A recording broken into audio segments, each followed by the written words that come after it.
Hello everyone, আসসালামু আলাইকুম। সবাই কেমন আছো? আমিও আল্লাহর রহমতে ভালোই আছি। তো আজকে আমি আমার ইউটিউব যাত্রা শুরু করলাম। তো আশা করছি আমার এই মিষ্টি মিষ্টি আপুগুলা আমার পাশে থাকবে। তো আমি আমার বাবার বাড়ি এসেছি। আমার বাবা যেহেতু কৃষক, তো নানান রকম শাকসবজি ইত্যাদি ফসল করে। তো আমি আমার মার সাথে চলে এলাম বাবার সেই ফসলের জমিতে। তো আমার বাবা মটরশুঁটি লাগাইছে, দেখেন কত সুন্দর সুন্দর মটরশুঁটি উঠেছে। আর আমার বাচ্চাটা কত সুন্দর মটরশুঁটির ভেটাত আনন্দ করেছে।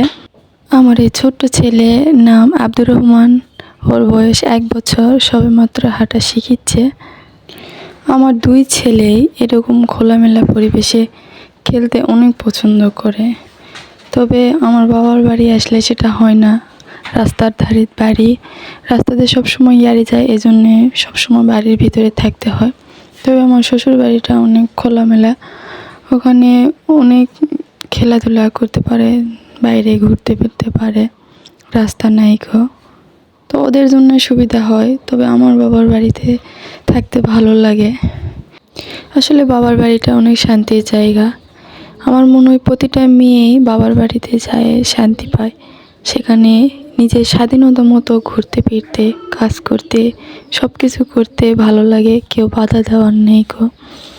আসলে যেহেতু আজকে আমার প্রথম ব্লগ, তাই আমি আমার আপুদের সঙ্গে একটু গল্পই করি। পরবর্তীতে যে ভিডিওগুলো আমি দেব, অবশ্যই সেগুলোতে অনেক কিছু টিপস, রান্নার টিপস, অনেক কাজের টিপস তোমাদের সঙ্গে শেয়ার করব। দেখেন মানুষ খায় মটরশুঁটি, আমার এই ছোট ছেলেটা খাচ্ছে মটরশুঁটির খোসা। মটরশুঁটি ফেলে দিয়ে খোসা চাবে খাচ্ছে। আসলে ছোট বাচ্চা যে কখন কোনটা খায় বলা যায় না। আর আমার এই ছেলেটা কোনো কিছু খাওয়ার রুচি নেই, কিছু খেতে চায় না, শুধু বুকের দুধ খায় থাকে। তো আজকে মাকে বললাম যে আমি রান্নাবাড়ি করি। আপু বাবা আমার হাতের তরকারি অনেক পছন্দ করে, কিন্তু বাবার বাড়ি গেলে আমি রান্নাবাড়ি সেরকম করি না, বসেই থাকি, আম্মুই সব করে। তো আজকে ভাবলাম যে ভিডিও করা হবে, একটু রান্নাবাড়িও করি, আম্মুর একটু হেল্পও হবে, এই জন্যই আজকে রান্নাবাড়ি করতে লেগেছি। এই যে পাতাকপি ভাজি আর এই টমেটো আলু মাছ দিয়ে ঝোল রান্না করব। তো আমার আব্বু টমেটোর তরকারি অত পছন্দ করে না, তো আমি আব্বু বললাম যে এইভাবে রান্না করে দিই, দেখি খায় কি বলে। তো বাদ বাকি সব আম্মুই রান্না করবে, আমি শুধু এই ভাজি আর ঝোলটা রান্না করব। তো রান্নাবাড়ি করতে ভালোই লাগে, তবে আমরা তো মাটির চুলায় রান্নাবাড়ি করি।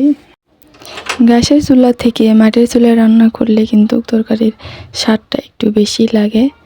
তো আমি মাটির চুলাতেই রান্না করি, ভালো লাগে।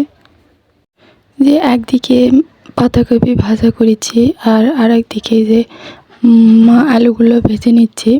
তো প্রথমে একটু হলুদ, একটু লবণ দিয়ে ভালো করে কিছু সময় নিয়ে আলুগুলোকে ভেজে নেব।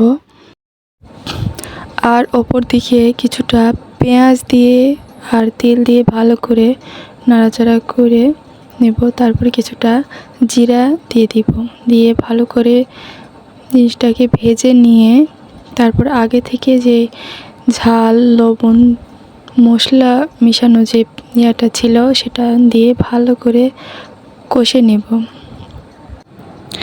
ভালো করে কষে নেওয়া হয়ে গেলে সেখানে আগে থেকে কেটে রাখা টমেটোগুলো দিয়ে দিব, দিয়ে সেটাও একটু ভালো করে মিশে নিব।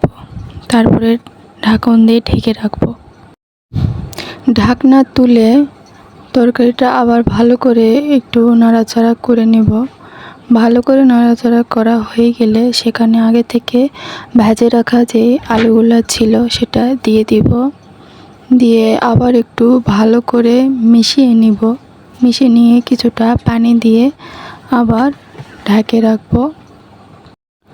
আলুটা ভালো করে সেদ্ধ হয়ে গেলে তারপরে ঝোল দিয়ে মাছগুলো সব দিয়ে ভালো করে বলক তুলে নেব। বলক তুলে নিলেই রেডি হয়ে যাবে টমেটো আলু মাছ দিয়ে